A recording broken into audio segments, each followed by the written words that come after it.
Self. Yay.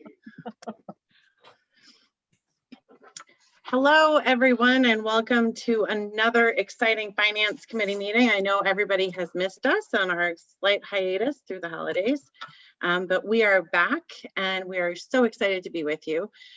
We're joined tonight by committee members, Judy Deshay, Mike O'Brien, and myself.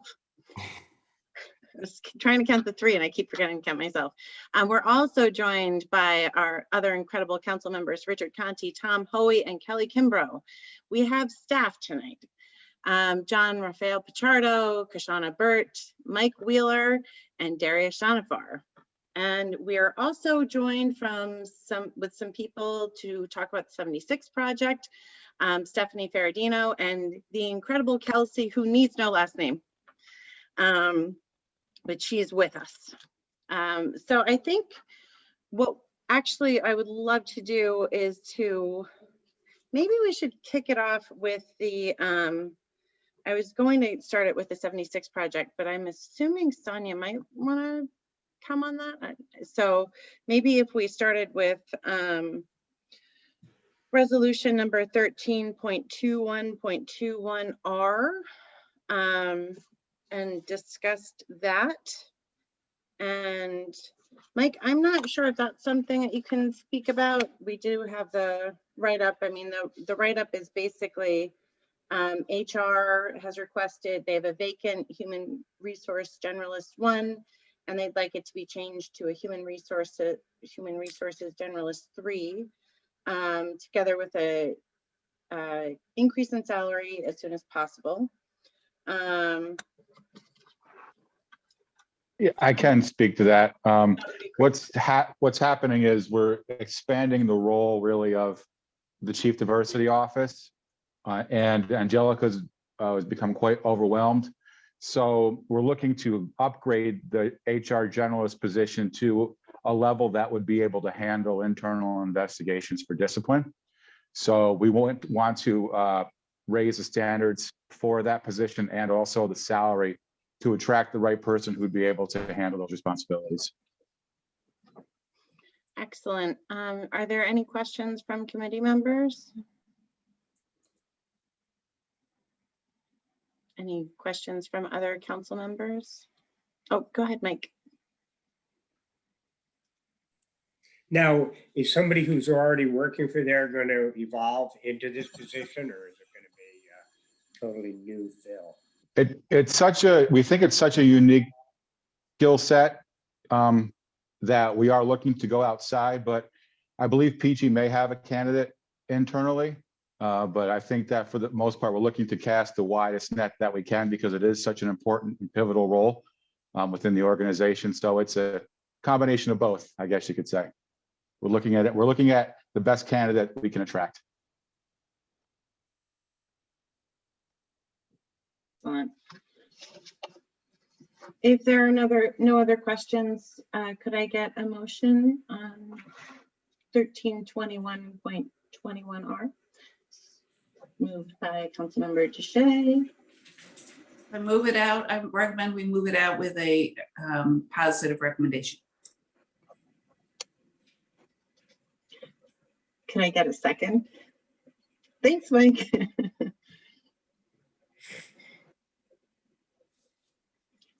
All in favor? That's unanimous. We are also joined by Councilmember Sonia Frederick, who has perfect timing. As we move on to talk about, it probably makes the most sense to kind of talk about these ordinances together. Ordinance 44.122.20 and Ordinance 45.122.20. Sonia, I don't know if you wanted to say anything in the beginning. Thank you. Okay, so this is all related to the development of the 76 project, which is something that we have seen in the past and heard many presentations on in terms of the rezone that we had on 2nd Avenue. And now this would be the decommissioning of Scott Street. A lot of us went on a tour and we walked the facility. It's sort of the intermediate road that is sort of halfway between the development plan. So I know we have a lot of developers, or a few of the development team on the line. I think there's some potential presentation material that they want to walk through today as well. Excellent. I just want to note that we're also joined by committee member Alfredo Ballerin and council member Usu Inane.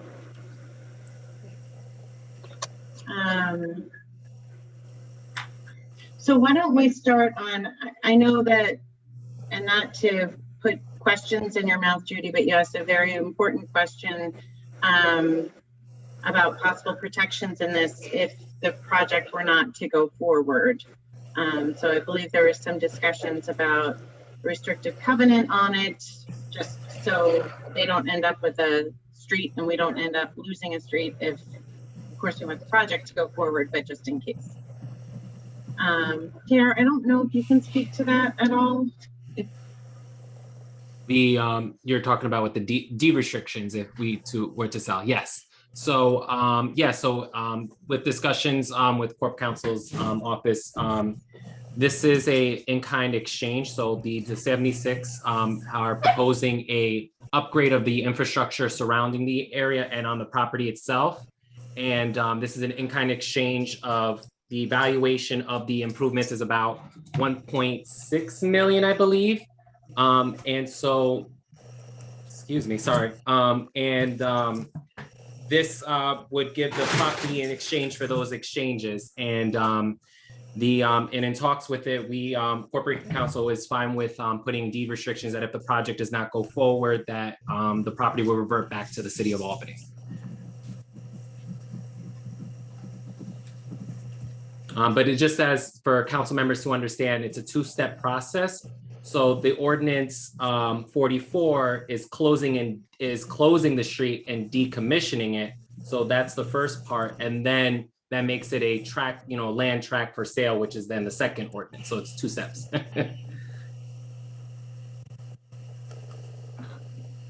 Has a price been established for this? The Yes, valuation yep. is 272,500. Yes.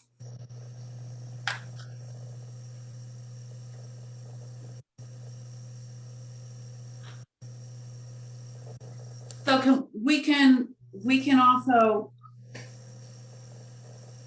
we also would need to change our resolution to make it clear that our approval is contingent upon there being deed restrictions and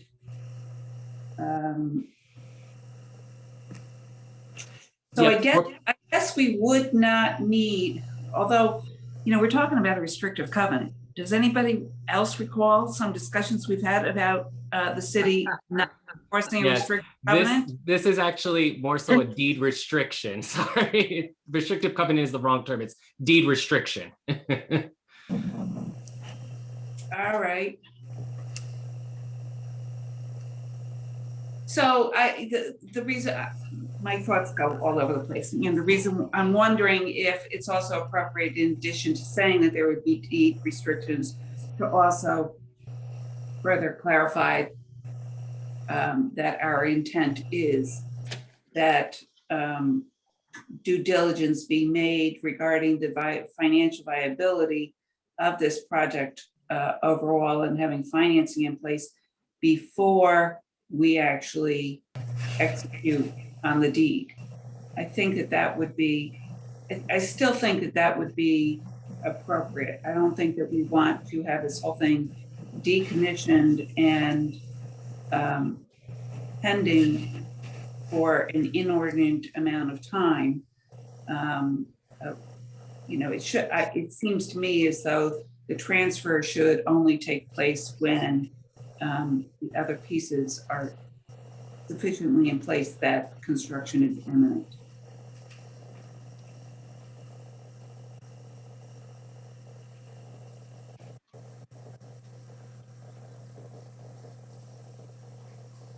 So Thank you. I think what might be helpful is hearing from the Stephanie and Kelsey that we have on the line, because I might be off, but my understanding is this domino in terms of like the steps that need to be taken. This is one of the steps that needs to happen for your team soon to be able to move on to the next steps following and get to the development part. But I'd be curious to hear from them and see what their take is. Yeah, so this is a new issue to us. We didn't realize that this was something that was pending, and so I'm trying to kind of digest the information as it's coming in. A deed restriction obviously would work with us, and if you wanted to put a time frame on it, perhaps in order to ensure that the city of Albany has some protection, I think that would make some sense with the reverter clause in it. In order to get to the second round of financing, I think we're going to have to show that we've got the property under our control, and so that's my my kind of first blush concern. I'm a development attorney, so I'm not on the finance end, so I don't know what the implications are on the finances about owning this or not owning this this parcel as we go to the next round. And so, you know, my thought is if there was some time period established with the conveyance, or if the conveyance is authorized but the documents are held in escrow until such time as we seek breaking ground or some other key component, that may make a little more sense. And if we could have the opportunity to research that and get back to you about what mechanism makes the most sense, I think, you know, you may be able to make a resolution or a recommendation here that there are some protections for the city in the event the project didn't go through, but keep it loose as to the mechanism for that to occur. That will allow us to go back to our client and talk to them about the implications of the various measures we could take in order to protect the city from giving up property that maybe we wouldn't need in the future. Go ahead, Mike.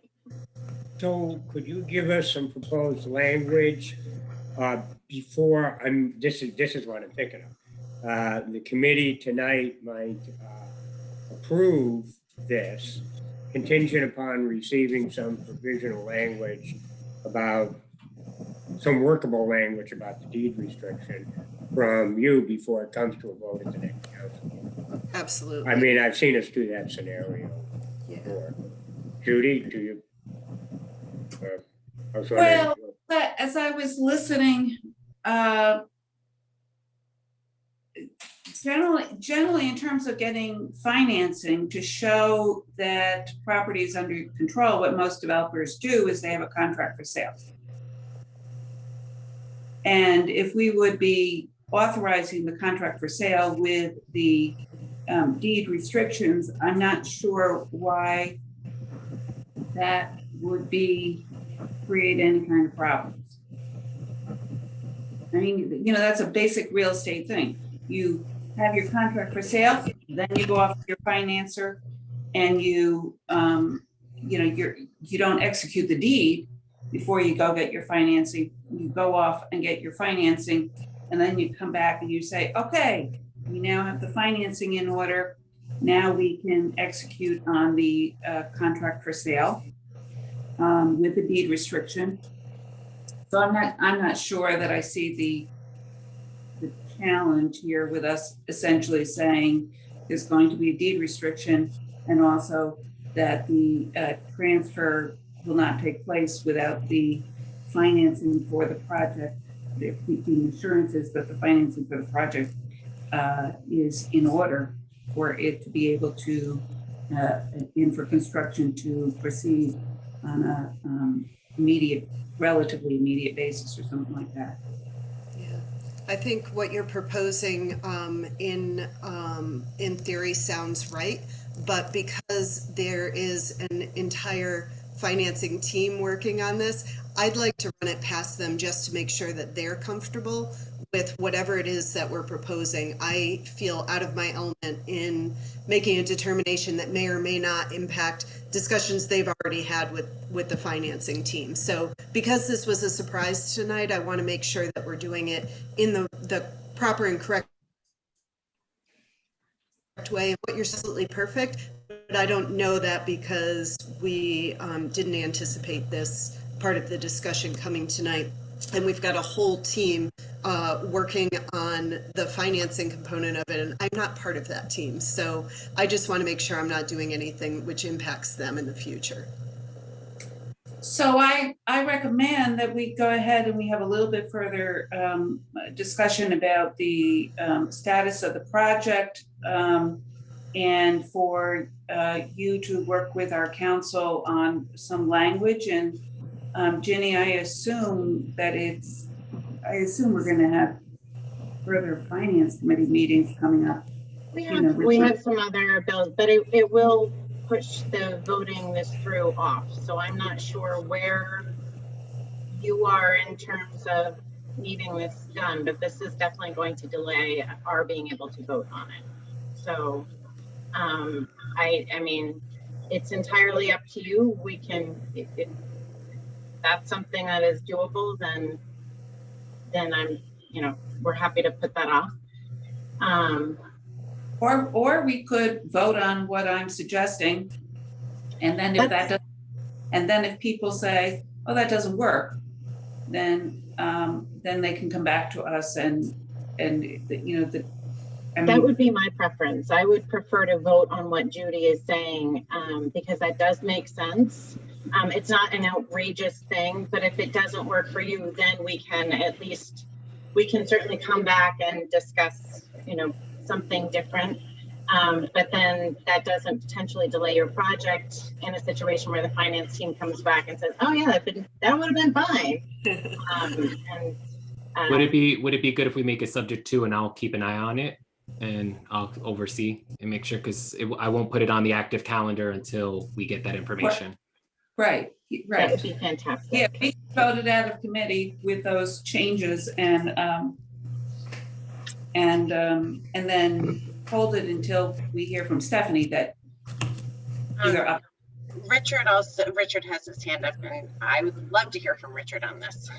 Yeah, just quick clarification. There is a requirement for public hearing. We had the public hearing already for the decommissioning. We had that already. Yes. Okay, I must have missed it. Probably because no one came. Nobody showed up. Nobody showed up. All right, so yes, you would need it for the street closure, and if we had that, that's fine. Thanks. We always do appreciate Richard. Yeah, anytime Richard wants to say something, I usually want to listen. Please, folks, please. But I got the impression that Stephanie was going to give us a little update on where things are, or. Yeah. Kelsey may be more appropriate for that. My end of things has been in a complete halt while we waited for this meeting. I just want to note, Kelsey, before you start, that Councilmember Kathy Fahey is here as well. Yeah, so the project is absolutely definitely still moving forward. Where we are at right now, they're in trying to get some of the financing in place. We have progressed some additional studies. So we actually did a phase 2 environmental site assessment. We also did asbestos surveys on several of the buildings that will be demolished. We've also submitted several additional grant applications through NYSERDA, as well as New York State EFC through their Green Innovation Grant Program. And those we actually should be hearing back pretty quickly later this spring, if we'll be able to get additional funding. And then we've been having a ton of conversations with potential private equity investors. And I will say that I know that one of those, we do have a list of items that we're working through to address to bring them on board. And one of those is the decommissioning. So I'm not trying to say that it's like it needs to be pushed through super quick, but that is one of the things that was on their list. But I think in general, we're working and progressing. We're still progressing the design. but it's more so we've been doing a lot of due diligence to get the construction cost estimate more firm so that we can get all the financing in place.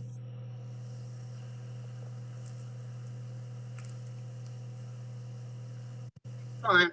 And I think that there was also something that was sent out to everybody, so I encourage people to look through that as well. So if, could I get a motion on 44.1, 22.20, and Judy, I might recommend that you make the motion. I'd be glad to. Thank you. So I motion that we move this out of committee with a positive recommendation with amendments that would put in a deed restriction to ensure that the ownership of the property would revert back to the city of Albany in the event that the project does not move forward as approved and planned at this point. And that our approval is contingent upon Corporation Counsel's office and the planning department assessing that appropriate financing is in the works, or appropriate financing. What's the terminology, JR or Richard? Appropriate financing is, I guess, has Available? Secured, Is- available. Secured? secured. There we Secured go. or paid. There we go. Secured for the project to move forward as planned, and that construction is imminent at the time of demolition, and construction is imminent at the time of the transfer of the property. Second. And all in favor? Aye. That is unanimous. That's for 45, correct? That was for 45. Um, I thought the motion had to be seconded. It was. it Michael was Bryant seconded. Mike O'Brien. But that was for Okay, got ordinance it. 45, and then we still have 44, which is the Yeah, actual decommission. I think I actually said 44, but let the meeting notes show that I believe Councilmember Chu was speaking of 45, which would be accurate with all of that. So now we should do 44, which is the closing of Scott Street.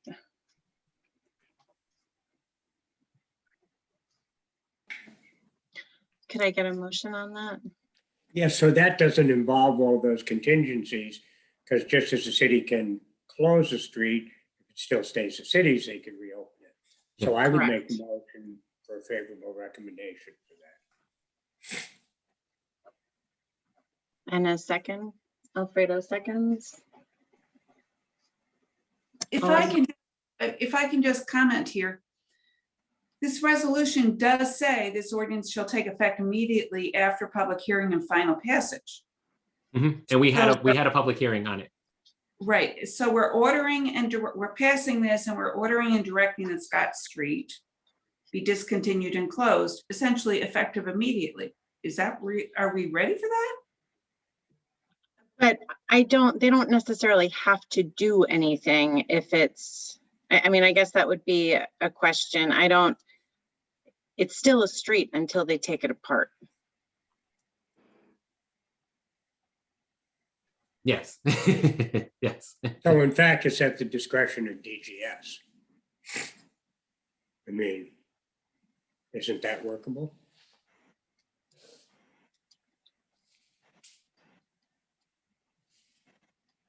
I mean, I guess we could change it to put that language in there. What do you think? Well, I'm not looking for all those other contingencies. I'm just thinking something to make it. Well, the thing is, you can't sell the property until it's been decommissioned. So it can't be on the tracts of land can't be sold until it's fully decommissioned. So the deed portion can't happen until the decommissioning happens.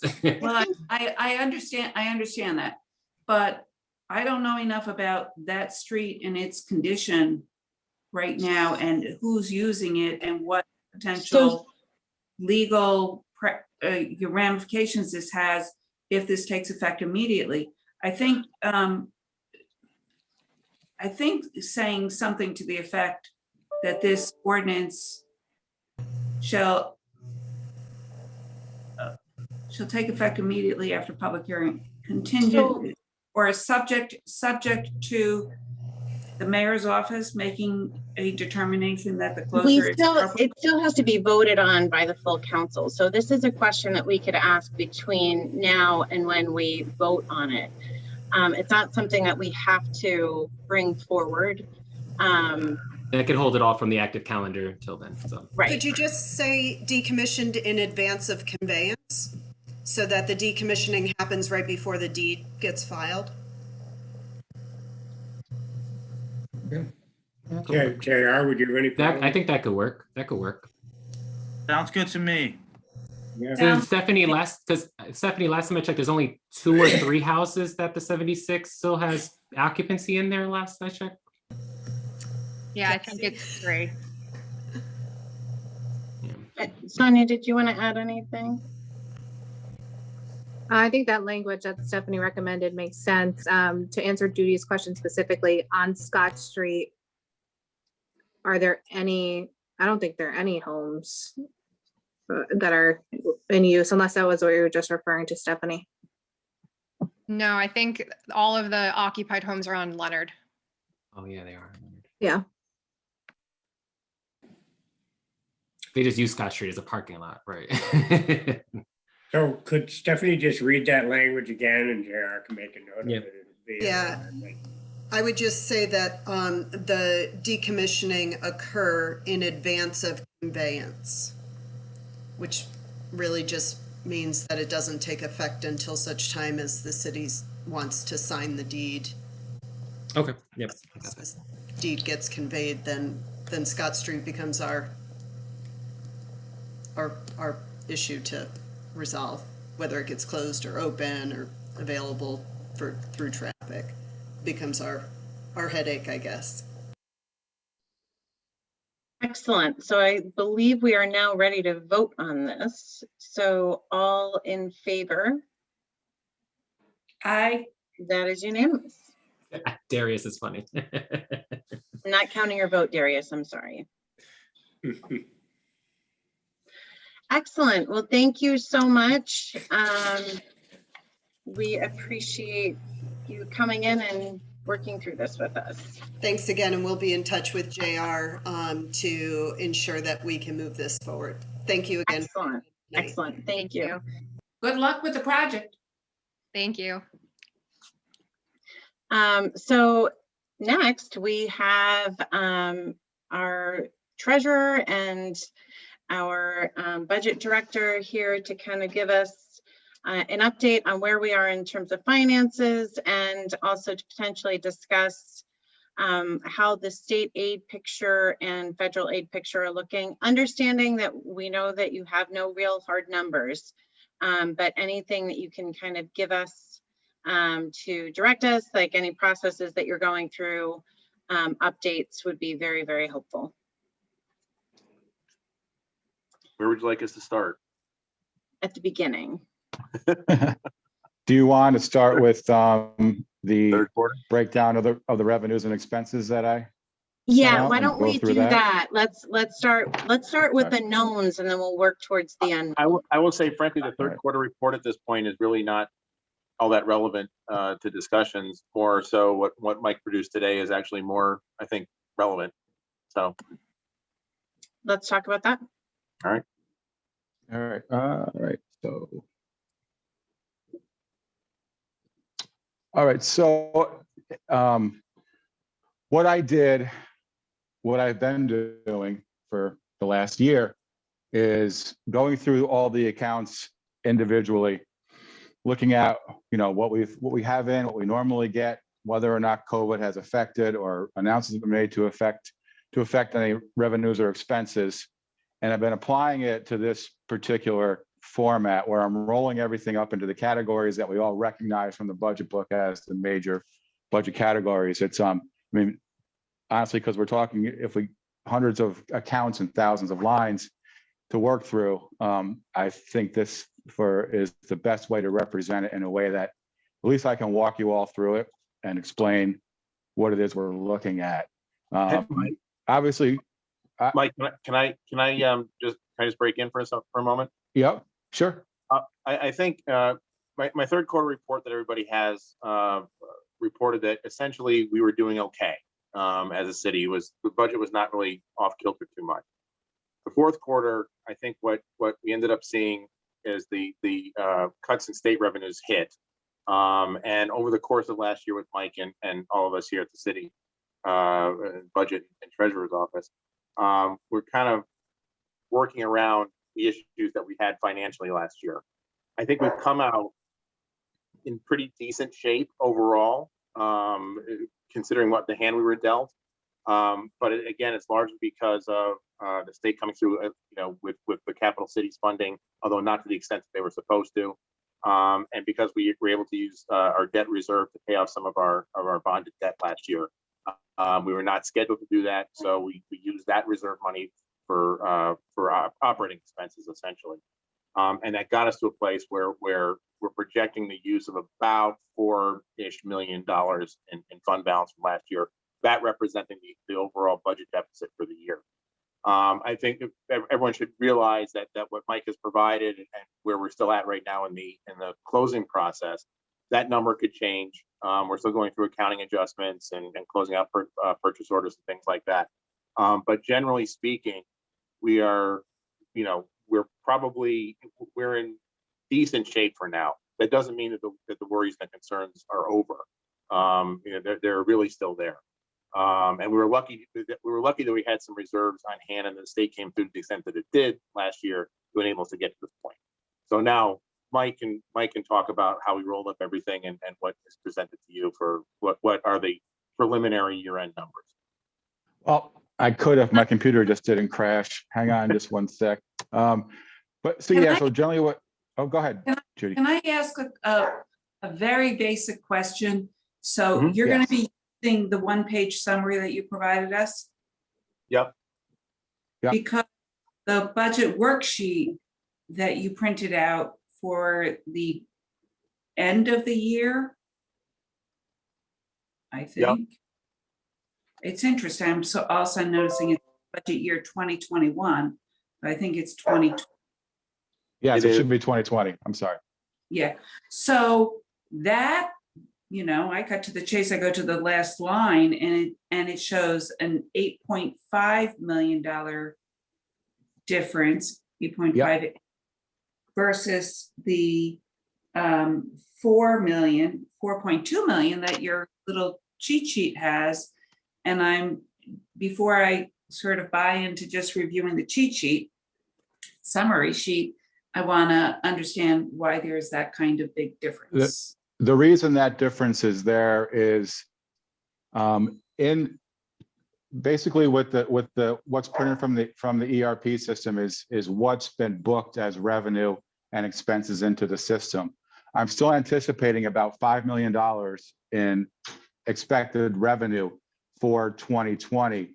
The big ones within that are the state had announced that they are going to move the 80% or the 20% cut from AIM and other funding for 2020 to 5%. So that's supposed to hit by March 31st, and we have not seen that yet, which is why you don't see it in those actuals. For AIM, it's a $1.9 million pickup. For capital city funding, it's a $1.8 million pickup.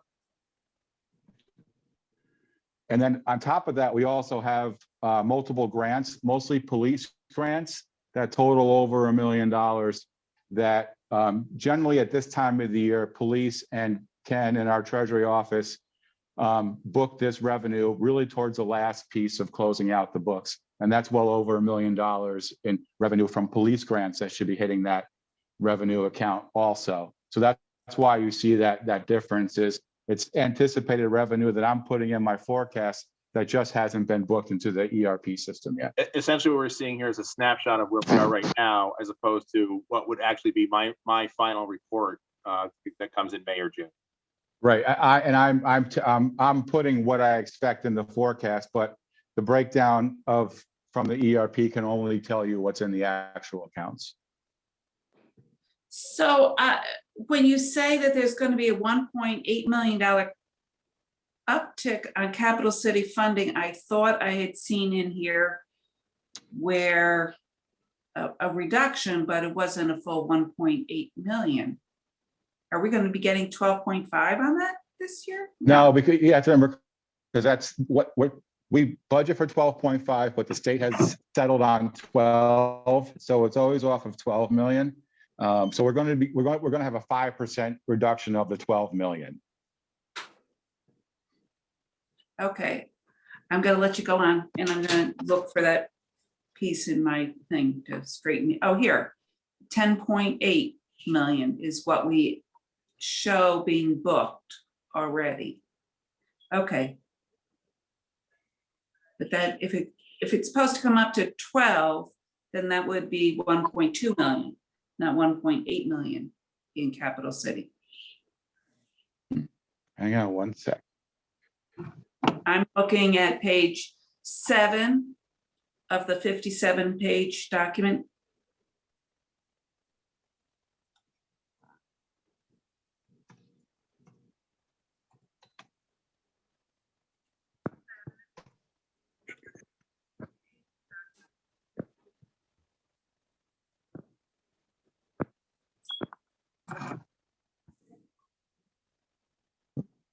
Hang on one sec. I just got to use my phone quick for something.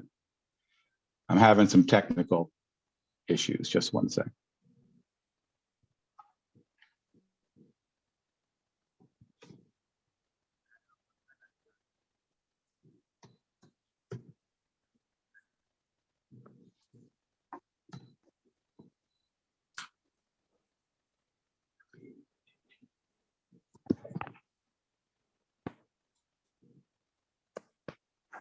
Judy, what page are you on again? 17? 7. No, page 7 of 57-page document. Thank you.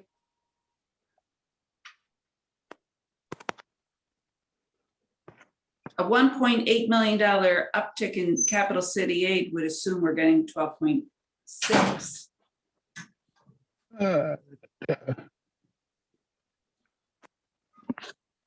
No, I'm sorry. Yeah, the forecasted actual is 11.4 million, so not 1.8. Hang on one second. 11.6 million. Yeah.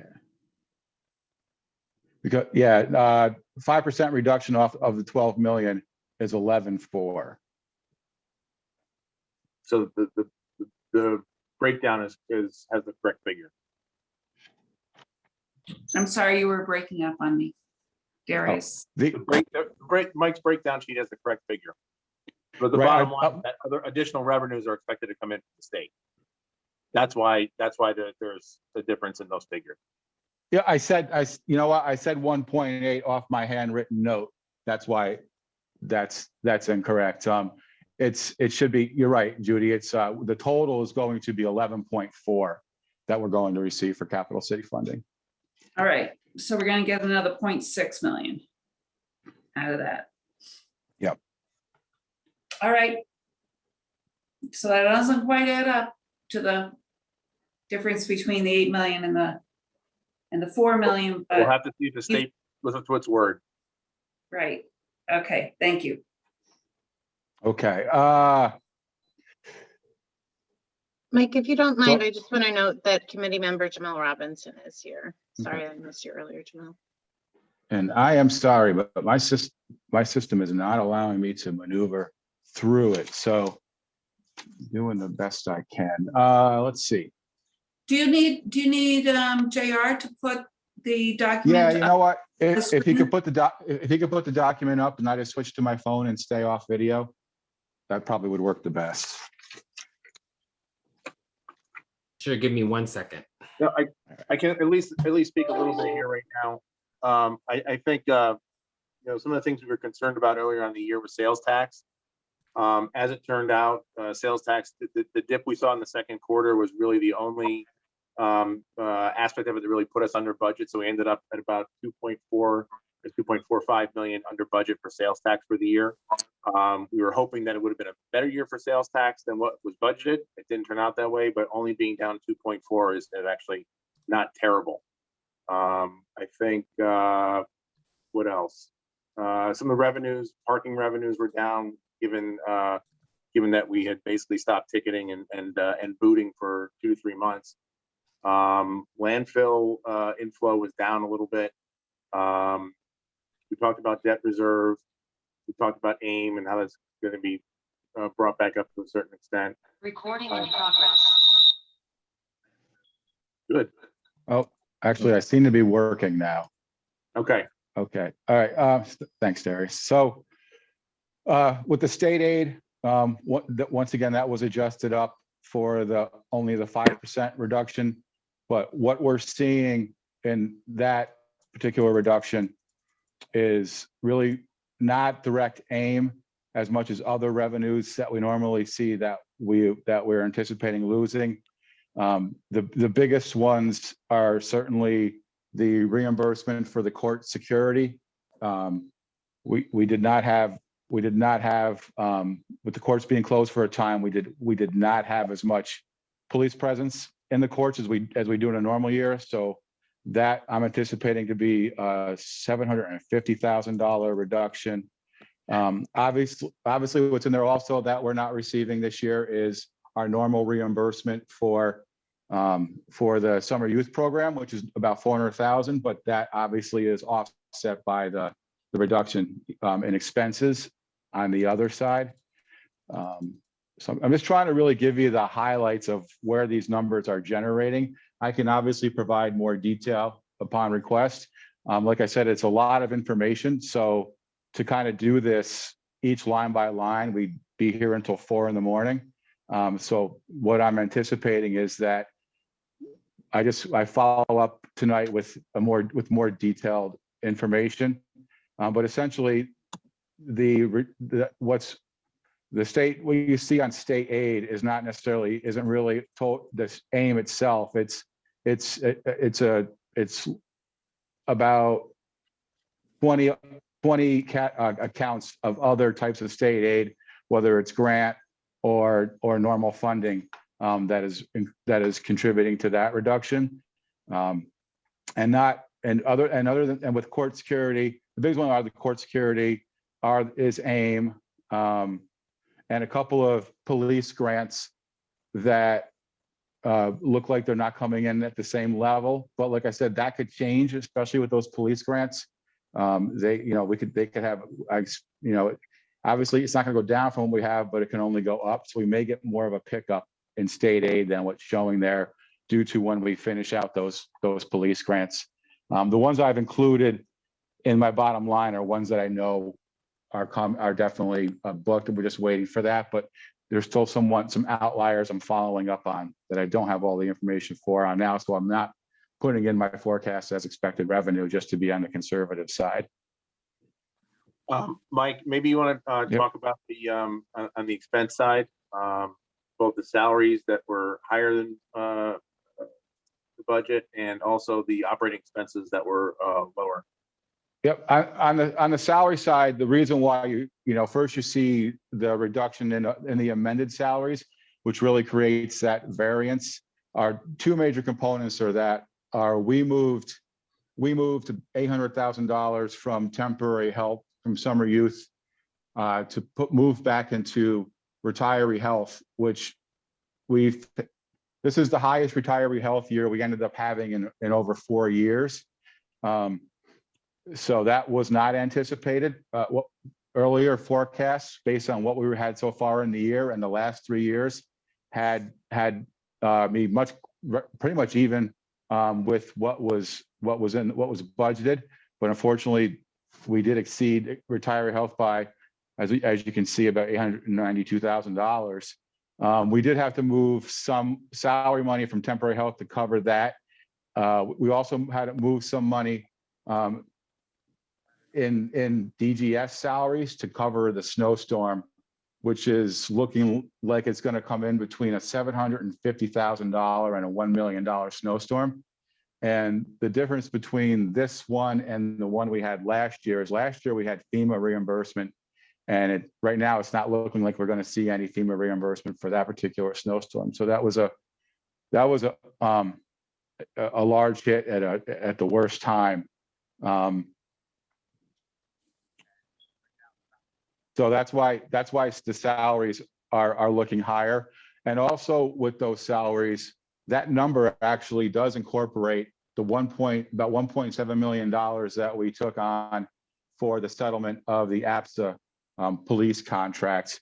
I know we had done a resolution to move fund balance, and we will likely do that. But we were looking at the police department in and of itself.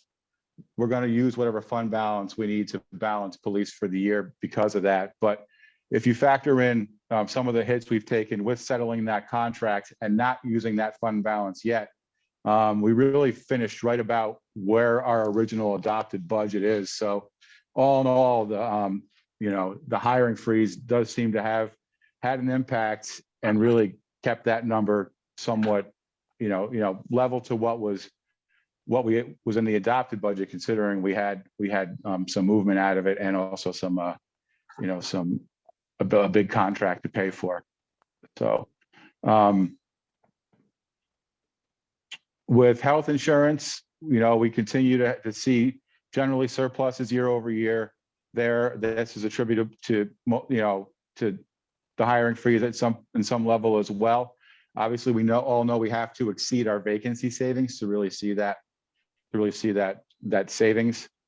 So we have done that in health insurance. Retirement was a little bit higher than we anticipated, but that was really a difference in when I do the budget, I get the projected amounts versus what the actual invoices come in as. They were a little bit higher than what was projected. When we look into operating expenses, it looks like we had a huge savings there. And we did have significant savings in operating expenses, especially in contracted services, supplies and materials, and let's see, and other equipment.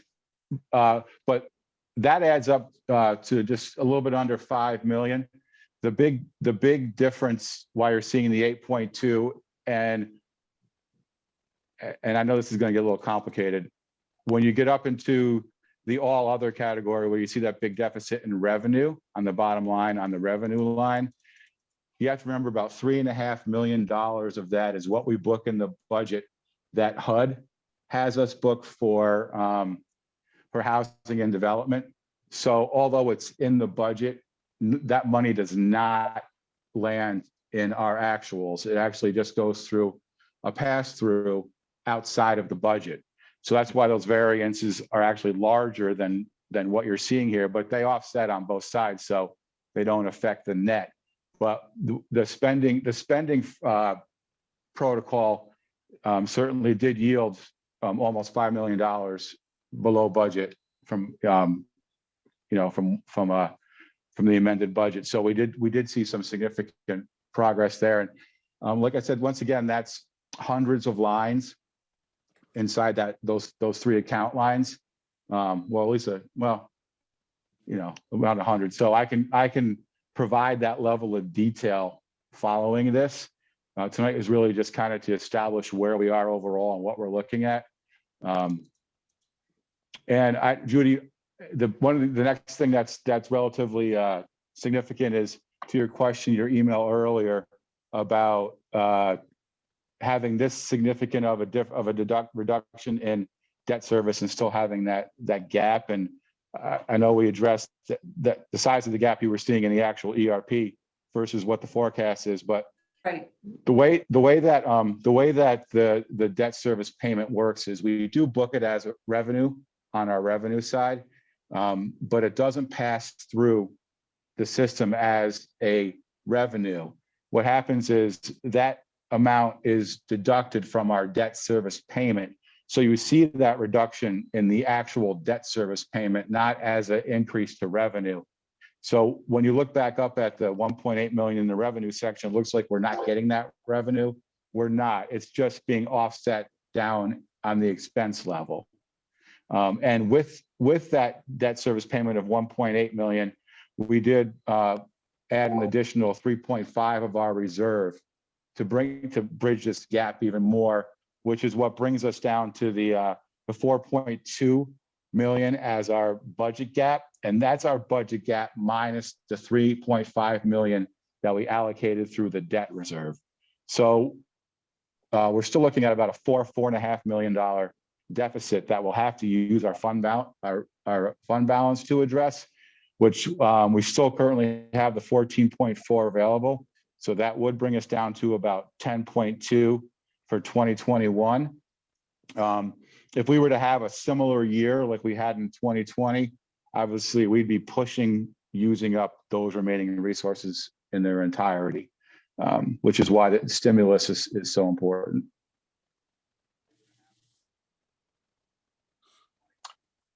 I have to leave shortly, unfortunately. But if you want to start a discussion about the stimulus, I'd be happy. Okay. You didn't want to stay till 4 a.m. like Mike suggested, Jerry? I'd like to, but I have to be a taxi driver to baseball practice. We've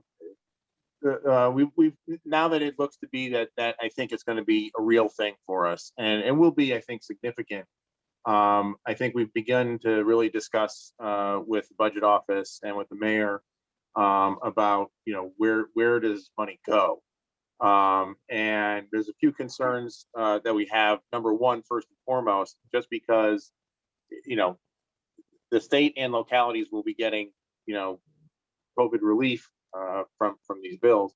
But if the state then sees that we get this much money, and then the state says, well, we don't have to pay this much money in the backside, that's one of the first things we had to prepare for. Because if the $4 million in AIM plus capital city funding that we depend on from the state, if that gets reduced by them significantly, then all of a sudden the money that we get is reduced significantly as well. I think there's a few things that come to mind immediately that need to be addressed. And I think one is going to be just our rainy day fund, our fund balance, making sure we rebuild that back to a point where we have a significant enough cushion for whatever comes. The other thing is, I think we are really strongly considering stocking away some more money in some of the reserve funds that I think we've talked about over the last few years, replenishing our debt reserve, but other reserve funds for capital investments. There's also the question, the money is probably going to come too late for us to change our ban issuance, which we are going out to market with on, we're getting bids on next week. It's probably going to come too late to affect that.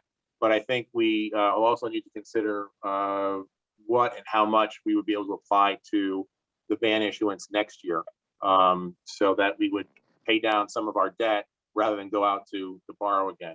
Again, depending on interest rates, because they've been pretty low, especially for short-term debt like the ban.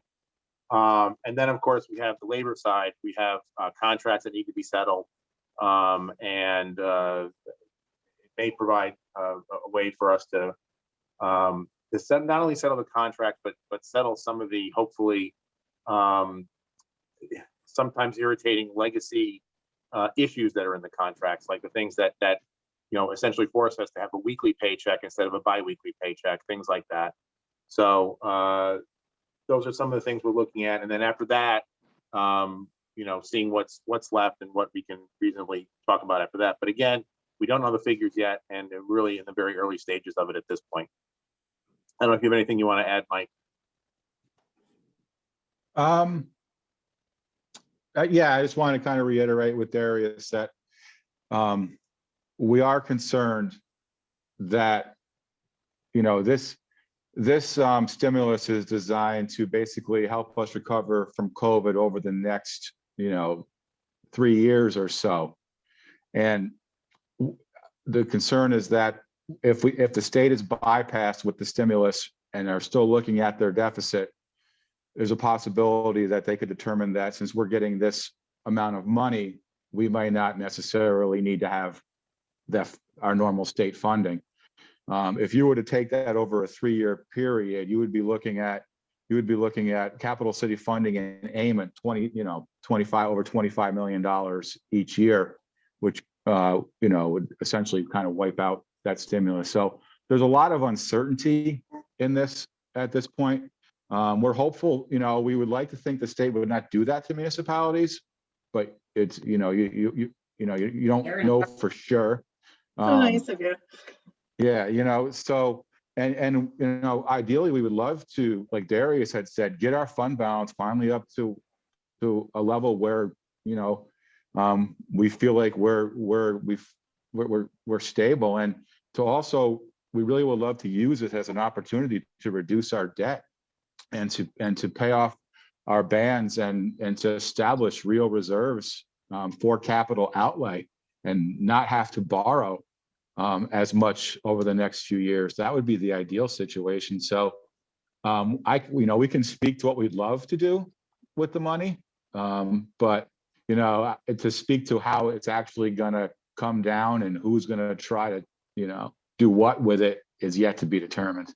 That's similar to doing a wish list when you buy a lottery ticket. So we could all do that. I'll open it up to questions, but so the concept of the federal aid is to last for 3 years? With the amount that is in the formula, it's a one-timer, and it's really designed to help us with the losses from COVID and then through COVID recovery. Okay. I don't 3 years is kind of like your normal, when you do a normal budget projection kind of thing. So we're just using that as the standard to what we're looking to actually bridge our issues over the next 3 years, because we do anticipate that COVID is going to have some lingering effects. For example, with commercial properties downtown, many of them may not come back if they go virtual, like a lot of companies are doing. Also, we don't know what the impact of the eviction moratorium is going to be on landlords and properties. We could see a reduction in our overall tax base. Certainly, parking is going to continue to take a hit if we're not fully back operational with those amount of people downtown again. In 2020, we lost out on about almost $800,000 of meter revenue that we would normally have taken in. So that could be the gift that keeps on giving if we don't get returned to normal, in 2021. So there are a lot of factors that could stretch the effects of COVID out beyond 20 and 21, which really what the stimulus is designed to address as well. I think that's a helpful lens for us to look at, as it's not just like 79 million to do whatever you want with for a year. No, it's when you look at potentials of what could happen to that money, we at this point we're just going to have to wait and see how it plays out. Not that we're opposed to that. I mean, if anybody if anybody's listening that wants to give us 79 million just to blow on stuff for street lights and all that good stuff, we're happy to do it. But yeah. Are there any committee member questions? Go ahead, Judy. Mike, I'm sorry if you covered this in going through things, but I noticed that there was an extra large increase in retiree health reimbursement. There was. Yeah, our last 3 years of retiree health were 9.4, 7.9, and 9.4. just for that particular account alone. There are other accounts within the breakout here that factor into that. But what came in at the end this year was 10.6 million. And there's some risk. There is some risk in some years with being self-funded, is that you could have some major illnesses or surgeries that really could jack up what, what goes into that. So I'm doing a deeper dive into the invoices themselves and looking at what some of our larger payouts were. We do have stop loss insurance, which does cap it and then reimburse us, but it's unlikely that that's going to hit before we close. We may not see that until 2021. But it was the highest year we've had since I want to say 2015 in retiree health, and we had been projecting down for the most part. And this year we had a pretty significant spike. So I am going to kind of do my own audit within that account to look to make sure the invoices that have been paid are accurate in the right account. Treasury also does an adjustment each year that was higher this year than past years. So we have some things to look into that account, but I wanted to give you on this, to be conservative, what that actual number is, and then see if I can figure out what happened and give you more information on why I think that number might be lower than what's showing. But for the sake of being conservative and giving you a number that I feel is potentially possible, I left it at what it is. Thanks for that explanation. I was wondering if it's possible for us to tell if any of that is COVID related, because retirees are of the age that have tended to be more adversely affected by COVID. I have to imagine the rate of hospitalizations impacted that number. So that's what we'll have to look at to do a really deep dive into the breakout. But I would say that that's probably a pretty solid guess at what could have caused some of that spike. Would be an incredibly large amount of hospitalizations for COVID within our retiree community. Thank you. Yep. Are there any other committee member questions? Any non-committee member council questions? Go ahead, Usu. Yeah. Thank you, Mike. I know it's some challenging days ahead of us, particularly as relates to our finances and our budget. In the Pine Hills neighborhood, the word did get out about the 79 million, and we're going to be having a meeting coming up soon. And I remember some of my constituents would like to know, and sorry if I missed it, my laptop was going in and out, as it relates to what are some of the potential priorities going to be when we get the 79 million, if we do get the 79 million. Yep. And also how much is Pine Hills? Darius and I did address that, but believe me, I'm having technical issues myself, so no worries. What we're really looking at, what I was saying is we need to, first of all, rebalance our budget for 20 and 21 based on some of the losses we're projected still from COVID. That's the first priority. We also are looking at utilizing a significant amount of our reserves and our fund balance. So we want to replenish that we lost to overcome COVID.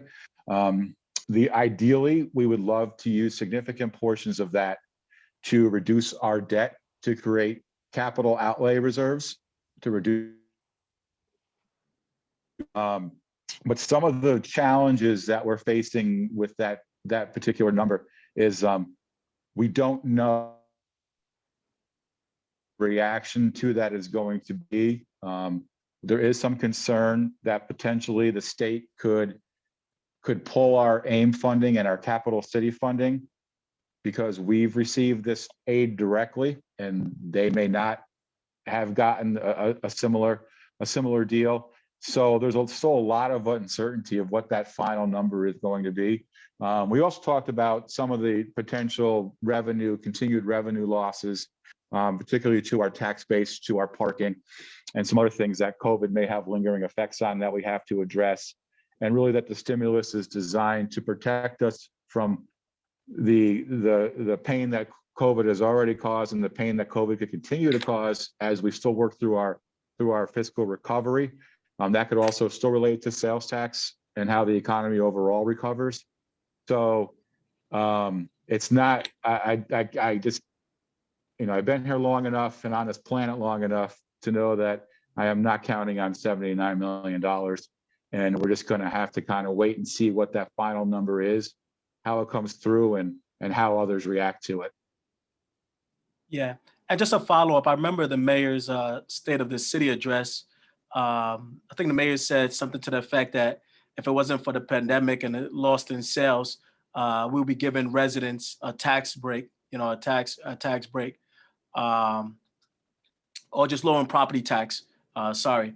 Is that a possibility still in the near future? Or I just want to advocate for that. If this money do come in, I hope that we really take a concentrated effort to alleviate the tax burden that so many homeowners are facing in our city. If we truly get a number that is not going to be muddled with by other entities, that is, and we are restored to pre-COVID conditions, that is something the mayor has committed to and something we would be able to do. Thank you so much. Yep.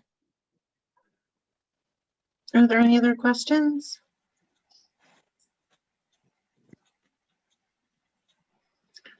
Seeing none, this is way shorter than 4 a.m., which I think we're all quite thrilled with. Especially Kashana, she did. But thank you so much, Mike, for coming in and talking to us. We really appreciate it. And thanks always to our wonderful staff, John Raphael and Kashana, and to all of the council members here. I hope everyone has a great night, and we look forward to seeing you at another Finance Committee meeting in the not too distant future. Good night, everyone. Good night. Thank you. Night.